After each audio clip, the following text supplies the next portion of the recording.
Aos 75 anos, Janis IV começa a falar com uma honestidade que antes evitava. Após décadas de silêncio, ela agora relembra sua longa jornada, desde suas origens humildes em Detroit até a pressão esmagadora da fama mundial. E finalmente responde às perguntas que os fãs vêm se fazendo secretamente há anos. Em uma entrevista recente, ela revelou histórias que manteve enterradas por quase toda a vida, incluindo aquela conexão que nunca a abandonou.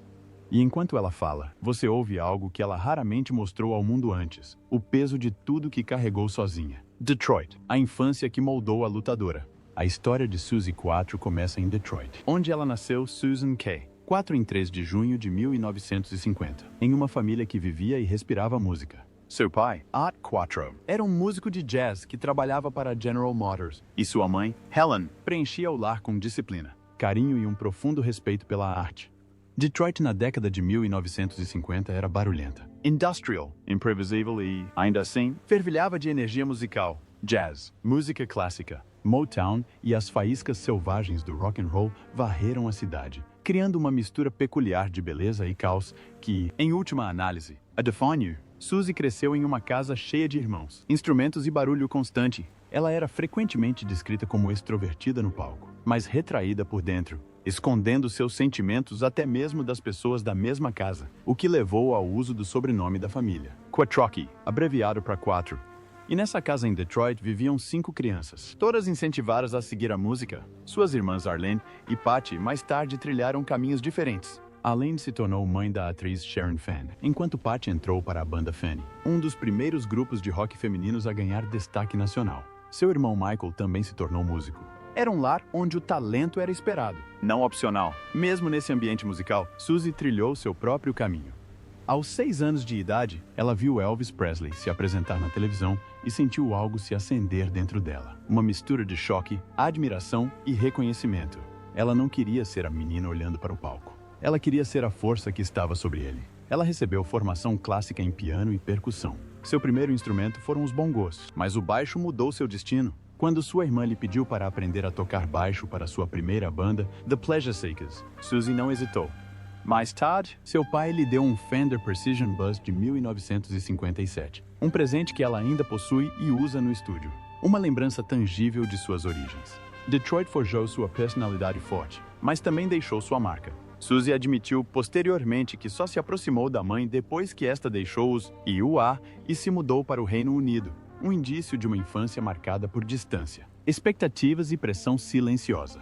Ela cresceu rodeada de amor, mas também sob o peso de ter que provar seu valor em um mundo que jamais imaginaria uma garota à frente de uma banda de rock. Essa pressão e a solidão que ela escondia a acompanhariam pelo resto da vida. The Pleasureseekers, seus primeiros passos e a decisão que mudou tudo. Quando Suzy IV entrou na adolescência, a música já era o único caminho que ela enxergava para si. Juntamente com suas irmãs Patty e Arlene, ela formou The Pleasureseekers, uma das primeiras bandas de rock totalmente femininas dos Estados Unidos, um conceito ousado, quase inimaginável em meados da década de 1960. Eram adolescentes que frequentavam clubes esfumaçados em Detroit, cheios de homens que não acreditavam que mulheres pudessem sequer tocar instrumentos, muito menos liderar uma banda de rock. Mas Suzy não hesitou. Ela pegou o baixo, ficou na frente do palco e transmitiu uma energia crua e autêntica que a diferenciou instantaneamente de todas as outras jovens sonhadoras. O Pleasureseekers gravou músicas como Never Thought You'd Leave Me e What a Way to Die, canções que carregavam o espírito rebelde pelo qual o SI se tornaria famoso mais tarde. Suas apresentações eram caóticas, barulhentas, emotivas e genuínas, exatamente o tipo de expressão que o público de Detroit respeitava. Mas por trás de tudo isso, uma realidade estava surgindo. Suzy estava começando a se distanciar da banda. Sua presença de palco era diferente, mais incisiva, mais intensa, e os produtores que a observavam perceberam que ela não seria apenas mais uma garota. Ela nasceu para brilhar sozinha. A virada aconteceu em 1971. O produtor britânico Mickey Must, conhecido por descobrir talentos inovadores, viu algo em Suzy que nenhuma gravadora americana havia reconhecido. Para ele, ela não era apenas uma adolescente ambiciosa de Detroit, era uma faísca esperando a chama certa. E ele lhe ofereceu algo que a maioria dos artistas só podia sonhar: a chance de ir para o Reino Unido e recomeçar. Não como parte de um grupo, mas como uma musicista de rock independente. Para Suzy, deixar Detroit significava deixar para trás o único mundo que ela conhecera: seus pais, seus irmãos, sua casa superlotada e a cidade que a moldara e a magoara. Ela tinha apenas 100 anos, jovem o suficiente para sentir medo, mas determinada o bastante para ignorá-lo. Mickey Must acreditava que o Reino Unido acolheria sua energia, e ele estava certo. O movimento glam rock estava em plena expansão. Moda ousada, um som agressivo e artistas que não temiam limites. Era o ambiente perfeito para alguém como ela, alguém que desafiava qualquer categorização. Ao embarcar no avião para Londres, Suzy admitiu mais tarde que sentiu algo dentro de si se romper, uma mistura de excitação e tristeza. Ela não sabia, então, que também estava deixando para trás a versão de si mesma que sempre priorizou a segurança. Daquele momento em diante, ela não era mais a garota tímida de Detroit lutando para ser ouvida. Ela se tornou Suzy 4, a mulher que entraria em uma indústria dominada por homens e a forçaria a reconhecer seu poder. Londres não mudou apenas sua carreira, remodelou sua identidade, sua confiança e, em última análise, seus relacionamentos. Levou-a a alguns de seus maiores triunfos e a algumas de suas maiores decepções. A fama, ao glam rock e a amizade que gerou uma onda de fofocas que duraria a vida toda. Quando Suzy 4 chegou a Londres, ela entrou de cabeça em uma revolução musical. O glam rock havia conquistado o Reino Unido e o público ansiava por algo barulhento, inovador e ousado. Sob a orientação de Mickey Must, ela assinou com a Rack Records e começou a forjar sua própria identidade solo. Seu primeiro single, Rolling Stone, em 1972, obteve apenas um sucesso moderado, mas já demonstrava que ela estava construindo algo significativo. Então, em 1973, tudo mudou. Seu single seguinte, Can the Sea, alcançou o primeiro lugar no Reino Unido e em diversos países europeus, vendendo mais de 2 milhões de cópias. Da noite para o dia, Suzy 4 se tornou um nome mundialmente famoso. A partir daí, os sucessos não pararam de chegar. Crash, Daytona, Demon, Devil Gate Drive, The Wild One. Ela criou uma imagem singular, macacão de couro, carisma eletrizante, linhas de baixo marcantes e quebrou todas as regras que a indústria havia estabelecido para as mulheres. Ela não estava à frente da banda. Ela era a banda. Ela não esperava por aprovação. Ela exigia respeito. Pela primeira vez, o público teve que aceitar que uma mulher podia personificar a energia pura do rock sem ser sexualizada. Mais tarde, Suzy disse que se orgulhava de nunca ter precisado tirar a roupa para chamar a atenção. Ela não precisava. Seu poder vinha unicamente de seu talento e força. A música nunca teve a pretensão de se tornar um fenômeno. Ambos os artistas achavam que era uma faixa simples e agradável. Algo que as pessoas gostariam, mas nada que mudaria suas vidas. Em vez disso, alcançou o 4º lugar na parada Billboard Hot 100 dos EUA e se tornou uma das canções que definiram o final da década de 1970. Os fãs se apaixonaram pela química vocal, pela ternura nas entrelinhas e pela honestidade emocional da gravação. E quase imediatamente o mundo presumiu que devia haver algo mais entre Suzy e Chris do que apenas música. Durante décadas, Suzy manteve-se em silêncio sobre as especulações. Ela insistia que os dois eram bons amigos, que a harmonia musical entre eles era completamente natural e que se respeitavam profundamente. Mas nunca falou sobre a tensão emocional que os fãs claramente sentiam. Enquanto isso, Chris Norman, já adorado pelo soft rock suave de Smokey, alimentou os rumores ao admitir como havia sido fácil colaborar com ela. E para Suzy, Stumbling In tornou-se a música da qual ela nunca conseguiu escapar. Ela era conhecida por sua personalidade roqueira e extravagante, mas milhões de ouvintes a associavam àquele momento vulnerável e terno. Tornou-se o reflexo mais inesperado de seu eu oculto, um eu sobre o qual ela não queria falar na época. Com o passar das décadas, a pergunta se tornou cada vez mais frequente. O que realmente aconteceu entre Suzy 4 e Chris Norman? Aos 75 anos, ela finalmente decidiu contar a verdade, mas não da maneira que ninguém esperava. A verdade sobre Chris Norman e a confissão que ela evitou por décadas, por quase meio século. Os fãs carregaram consigo uma pergunta persistente. Será que Stumbling era apenas uma canção, ou um vislumbre de algo que Suzy 4 nunca ousou admitir? A química era inegável, tão natural, tão espontânea, que ouvintes do mundo todo tinham certeza de que uma história mais profunda devia estar por trás da melodia. Por décadas, Suzy evitou a pergunta, desviando-a com piadas, desviando a atenção com profissionalismo. Mas aos 75 anos, num raro momento de abertura, ela finalmente revelou o que havia guardado para si durante a maior parte da vida. Começou com uma frase simples, que instantaneamente silenciou o entrevistador. Chris Norman foi uma das pessoas mais afetuosas com quem já trabalhei.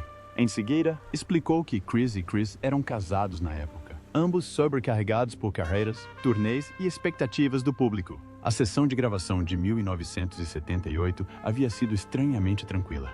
Sem competição, sem ego, sem pressão. Simplesmente duas vozes que encontraram harmonia como se fosse a coisa mais natural do mundo. Suzy admitiu que o que os fãs sentiam era real, mas não da forma como imaginavam. Ela descreveu a conexão entre eles como pura, instintiva e impossível de replicar. Havia admiração, respeito, uma proximidade emocional que ela nunca esperava, mas nunca nada que ultrapassasse os limites. As pessoas querem uma história romântica, disse ela, mas a verdade é mais simples. Tínhamos uma conexão rara. Dá pra sentir isso na música. Ela confessou que Stumbling In se tornou agridoce para ela ao longo dos anos. Não por causa de um escândalo, mas porque a música capturava um lado dela que raramente mostrava ao mundo. Mais suave, mais vulnerável, menos blindada. Ela era a mulher no macacão de couro, a pioneer do rock, o rosto de um movimento que ela nunca escolheu. Mas para milhões, ela também era a voz que se harmonizava perfeitamente com a de Chris Norman, insinuando uma ternura escondida sob sua força. Suzy admitiu ter ficado surpresa com a profundidade com que essa música a tocou. Ela havia construído sua identidade com base na força, na rebeldia e na independência. Ela havia quebrado barreiras de gênero ao se recusar a ser sexualizada, ao não depender de ninguém e ao nunca abrir mão do controle. No entanto, Stumbling representava exatamente o oposto. Era terna, emotiva, quase frágil. Tudo aquilo que Suzy acreditava ter que esconder para sobreviver em uma indústria masculinizada. Aos 75 anos, ela finalmente se permitiu reconhecer o quanto a música significava para ela e o quanto respeitava Chris pela maneira como ele a tratava. Ela disse que a amizade deles durou décadas porque era baseada em sinceridade e admiração mútua. Sempre que se encontravam para entrevistas ou eventos beneficentes, o carinho retornava, intacto pela tempo. Talvez seja por isso que as pessoas ainda acham que há mais na história, disse ela. Porque algumas conexões não se desfazem. Mas por trás dessa confissão havia outra verdade, muito mais dolorosa, que não tinha nada a ver com Chris Norman, mas com as batalhas que Suzy travou por trás da cortina da fama, os casamentos, os sacrifícios e a dor silenciosa por trás da glória. Enquanto o mundo via Suzy 4 como uma pioneira destemida, uma mulher que dominava os palcos, quebrava normas de gênero e se apresentava com uma força que abalou toda uma geração, sua vida privada era muito mais frágil. Por trás dos macacões de couro e das turnês mundiais, ela carregava feridas que poucas pessoas viam. E aos 75 anos, finalmente reconheceu o quanto essas feridas haviam moldado sua vida. Seu primeiro casamento, com seu guitarrista de longa data, Len Tucky, começou em 1976. Para o mundo exterior, eles pareciam um casal poderoso do rock and roll. Namoravam, faziam música juntos e construíram uma vida longe do brilho e do glamour. Em 1980, comparam uma mansão em Essex, um lugar que esperavam que se tornasse um santuário. Eles tiveram 2 filhos e tentaram equilibrar a vida familiar com as exigências implacáveis da indústria musical. Mas a fama tem o poder de consumir tudo aquilo que o amor tenta desesperadamente proteger. Após 16 anos, em 1992, o casamento chegou ao fim, mas chegou ao fim. Suzy raramente falava publicamente sobre as consequências emocionais, mas admitiu que o divórcio foi um dos momentos mais sombrios de sua vida. Perder um casamento já era doloroso o suficiente, mas perder um parceiro musical, um homem que moldou anos de sua carreira, foi devastador. Ela teve que aprender a seguir em frente sozinha, no palco, nos negócios, na vida. Apenas um ano depois, em 1993, casou-se com Rainer H., um promotor de concertos alemão que compreendia as pressões do seu mundo. O relacionamento trouxe estabilidade e companheirismo, mas Suzy acabou revelando que esse casamento também terminou em desgosto. Outro divórcio, outra ruptura emocional, outro capítulo que ela silenciosamente encerrou, sem que o mundo percebesse. Ela sempre manteve sua dor em segredo. Protegeu sua imagem, seus filhos e sua dignidade. Em 2006, sua filha e neto voltaram a morar na mansão em Essex, preenchendo-a temporariamente com calor novamente. Mas quando eles se mudaram em 2008, deixando Suzy em uma casa vazia, ela admitiu ter entrado em uma profunda depressão. Para alguém que passou a vida em turnê, cercada por barulho, plateias e compromissos, o silêncio era insuportável. Ela chegou a colocar sua amada casa à venda, pois percorrer seus cômodos sozinha havia se tornado doloroso demais. Mas Suzy perseverou. Dividia seu tempo entre Essex, Hamburgo e, às vezes, Detroit, tentando encontrar significado em cada capítulo de sua vida. Logo, porém, problemas de saúde começaram a afetá-la. Em 2012, sofreu um grave acidente em Kiev. Caiu ao embarcar em um avião, fraturando o joelho direito e o pulso esquerdo. Os ferimentos a obrigaram a cancelar sua primeira apresentação nos Estados Unidos em mais de 30 anos. Seguiram-se mais cancelamentos e, em 2017, ela sofreu outra queda grave que exigiu cirurgia e uma longa recuperação. Não se tratavam apenas de lesões físicas, eram lembretes emocionais do tempo, da idade e da vulnerabilidade. Para uma mulher que sempre fora tão disciplinada, esses contratempos pareciam uma traição ao próprio corpo. Mesmo assim, Suzy nunca desistiu. Apesar da dor, da solidão e do sofrimento, ela continuou trabalhando, continuou se apresentando, continuou carregando o peso do seu legado. Mas a verdade mais difícil que ela revelou aos 75 anos não tinha nada a ver com amor, divórcio ou idade, mas sim com os rumores que a perseguiram por décadas e os mal-entendidos que a magoaram mais do que os fãs jamais imaginaram. Rumors, mal-entendidos e a confissão final que ela evitou por toda a vida. Durante grande parte de sua carreira, Suzy 4 se apresentou com uma disciplina férrea que poucos artistas conseguiam igualar. Ela era a rainha dos ensaios, a perfeccionista, a mulher que encarava cada palco, fosse para 10 ou 10 mil pessoas, com a mesma dedicação inabalável. Mas com a fama vieram os rumores, e com os rumores, mal-entendidos que atingiram o público em cheio mais do que ele jamais suspeitara. E aos 75 anos, Suzy finalmente decidiu confrontar a verdade por trás das histórias que a assombravam há décadas. Um dos mitos mais persistentes era o de que Suzy Slauson levava um estilo de vida frequentemente associado a estrelas do rock. Sexo, drogas, chaos, excessos. O mundo esperava que seus ícones do rock brilhassem intensamente e caíssem em desgraça. Mas Suzy nunca se encaixou nesse estereótipo. Criada em um lar musical disciplinado, ela levou sua carreira a sério desde que seu pai lhe disse, aos 15 anos: "Isto é uma profissão. Você deve tudo ao público." Essa mensagem moldou toda a sua vida.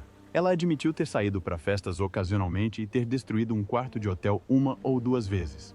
Mas ela nunca se deixou levar pelo lado destrutivo da cultura do rock. Os rumores que a retratavam como uma rebelde descontrolada eram o oposto de quem ela realmente era. Pelo contrário, ela era a mulher que chegava cedo, trabalhava mais do que qualquer outra pessoa e evitava drogas rigorosamente. Ela era a mulher que ia à academia entre as turnês, concentrando-se em sua performance por horas. Mas o que mais a magoava eram as acusações de que ela só tinha feito sucesso porque se prostituía. Durante décadas, ela ouviu comentários sobre seu macacão de couro e a suposição de que usava o corpo para chamar a atenção. Aos 75 anos, finalmente esclareceu tudo. Eu usava um macacão. Sim, mas nunca mostrei pele. Nunca tirei a roupa. Você não precisa tirar a roupa para ser sexy.